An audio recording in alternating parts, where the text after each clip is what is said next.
Welcome to week 3 of Unscheduled Unapologetic.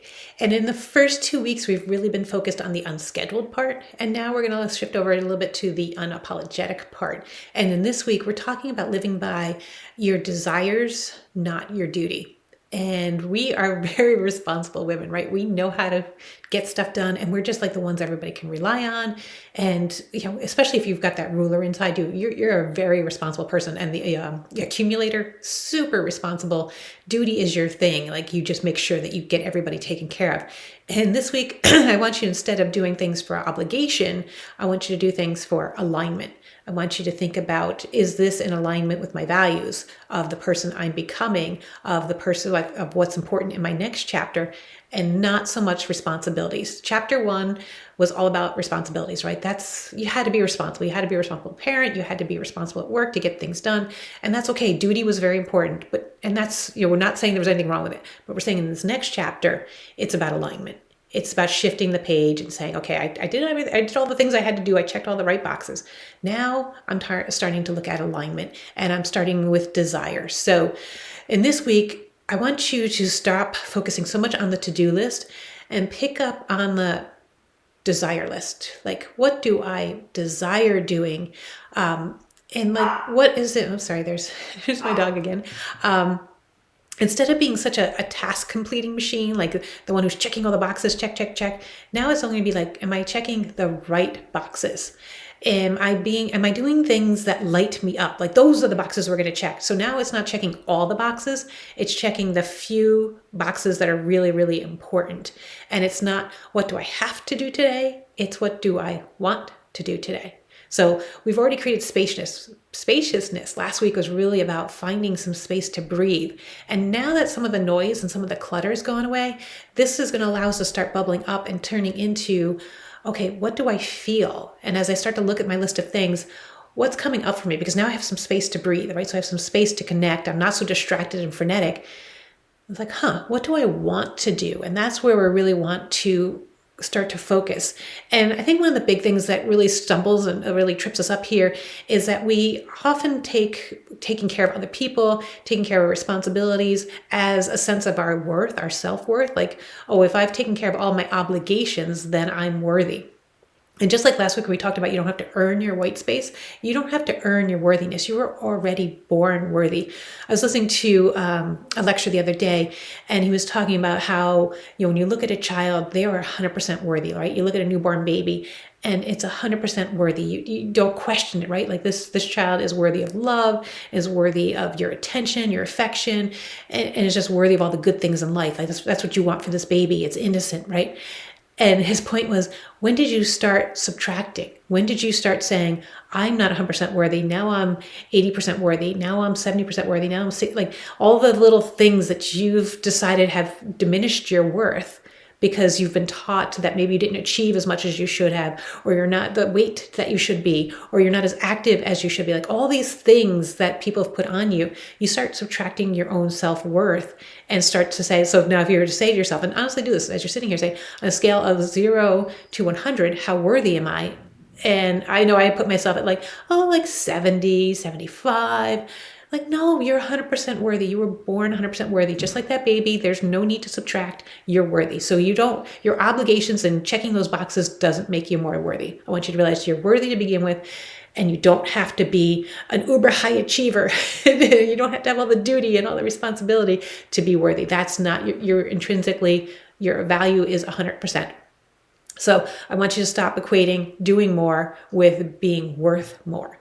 Alignment comes from something within. It's not the boxes you check. It's not the gold star. It's not the diploma on your wall. It's not how much knowledge you can demonstrate or how much power you can wield. It's just being you. And the more that we can start to pick things that are in alignment with what you want and where your desires are, the more you can kind of heal and return to that place of saying, I'm worthy.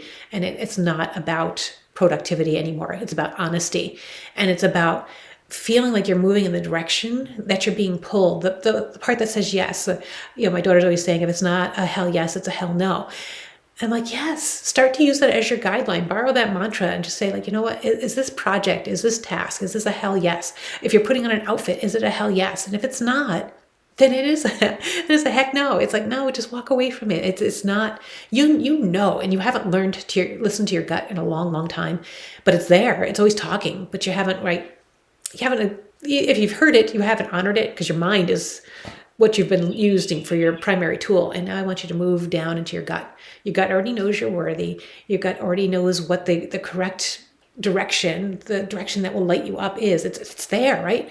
And it's your heart or your gut, whichever resonates with you, but it's not here. This guy needs a little break. I want you to start moving deeper into your body and realizing that you're 100% worthy. And now you're going to start to move in the direction of your desire. So it's not indulgent. It's what this second chapter is all about, is alignment. And your soul will tell you what's in alignment. So I want you to kind of redefine productivity this week as, again, it's not checking all the boxes. It's just checking the few boxes that light you up. And it's about feeling the boxes that bring you energy. And like, wow, this again is exciting for me to do. And even if you've only gotten 1 or 2 things done during the day, but they lit you up, that's cool. That is what we're going for. That's what this next chapter is about. And so I want you to be focused again. Get out of the head, move into the body, and start to really notice, where does your energy just naturally light up because you're looking at this project and you're like, wow, I really want to do this. Or you're looking at not doing something, and the feeling of saying no lights you up. Or the feeling like when you come home, do you ever just like, you change your clothes and you're like, oh, peace? Start to bring that into your wardrobe and say, I want to feel at peace all day long and not just when the day ends. How do I change my wardrobe so it's in alignment, so I feel powerful and peaceful at the same time? That's going to require a whole shift. Maybe that's, that is time to start going back to Pinterest and saying, what are those outfits that make me feel peaceful, but yet in alignment and powerful? Like, again, your body is always going to tell you, and you can, you just look in the mirror and you can look at your face and be like, oh, there it is. Like, am I lit up and excited? Or am I like, I got to put on this outfit and it's really uncomfortable, but it's just what I got to do because this is the uniform. This is my armor to go back, do battle with the world. Let's stop doing battle and let's start doing desire. So I want you to look at your calendar and see what those things are that are obligatory, that are responsibility driven, but are not in alignment with you anymore. And let's see, how are we going to address those things? Because again, this is the unapologetic part of our summer. Don't apologize for taking things off. Just say, you know what, there was a time when I was really able to do this, and that's just not something I can commit to anymore. And I need someone else to do it, or I just need to say no. And again, keep checking in, because at first it's going to feel uncomfortable, right? To say no, to take some stuff out of your calendar. We're productive and responsible people, and it's like, ooh, no, I can do it. And I want you not to. I want you to sit back and just be like, and then I want you to feel good and be like, wow, I took that off my schedule. And it'll be easier and easier as you go. And don't be the go-to person. Like, sometimes that's a badge of honor, right? I'm the go-to person. Everybody can turn to me because I'm responsible and I get it done. That used to be my mantra at work. Like, everybody would give me projects that had nothing to do with me or my job, but they knew I'd get it done. And that was like an honor for me. And now I'm like, no, I'm not the best person for this. Yeah, I could get it done, but it would not be done great. And your energy, and when you're doing something, you're pushing through it, you're not giving it your best, where somebody else who maybe is dying for that chance to work on that type of project, to build their skill, would give it 110%, where you're at 10% because you're just like, oh, I just got to get through it. There's a project that I'm volunteering, the library really wants me to do, and I'm like, no, I'm just not going to do a good job because it doesn't light me up. It drains me. I'm dreading it. No, I'm not going to do it. And that's what we're doing, right? Unapologetic. We're starting to say no more to some of these things. So, and I get it. This is like a muscle you need to build. Start it with, remember that you're worthy. And then say, I need to start going by my desires. And I need to really start to remember that there's a whole body here, not just a head, but a whole body of information. And so I want you to take a day, even if it's just one day or half a day, and just practice saying, not an obligation, but it's not one that's in alignment with me. Practice just for one day to start saying no, to take something off your calendar. Just a day where you're really listening to your vibration. Like, is it going up or down as you look at some of these things on your calendar, and just say, that's not it. Really follow your joy.